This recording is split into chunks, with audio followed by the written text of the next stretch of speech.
Do you feel like the U.S. Constitution is being strained in Washington? And what can Senator Bennett do to help maybe enforce the oath of office, which is to support and defend the Constitution from enemies abroad and domestic? Well, I think that the returning to a more clear-cut understanding of the Constitution, both in the elected offices and in the judgeships, would be very helpful.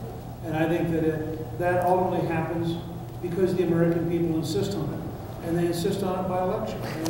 Senator Bennett can play a role in developing that kind of approach, but I think it comes down to winning elections and electing people who are committed to constitutional government, something which both Senator Bennett and I strongly believe in. But how important is the oath of office for people to be aware of that and do what they can to see that that isn't violated? I think I speak for both of us, but I'll say something and let him say it. Okay.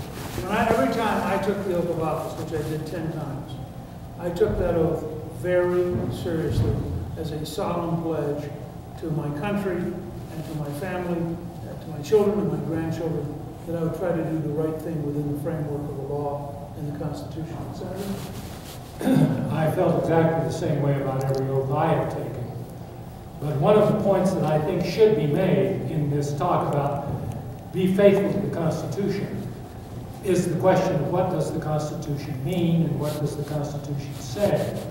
And we've just seen an example on the Supreme Court where the 9 people who have been charged by the Constitution with determining what it says have split 5-4 on their decision as to what it says.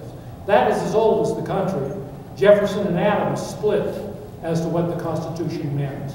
Each one convinced that if the other were elected, the country would immediately fail and the Constitution would go down. People say, well, Senator Bennett, you don't have a training in the law to understand the Constitution.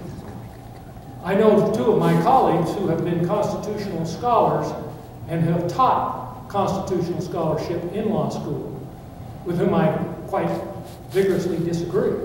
One of them is named Obama, and the other one is named Biden.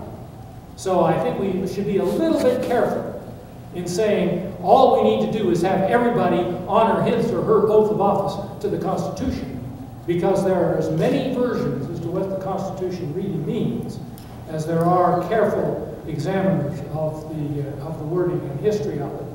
And I ultimately come down on the same place as Professor Rex Lee, who was the Solicitor General under President Reagan, and accepted as one of the best constitutional authorities and lawyers ever to plead before the Supreme Court, when he said, with all of the disagreements we have as to what the Constitution means, ultimately the Constitution itself says that the interpretation should be left to the courts.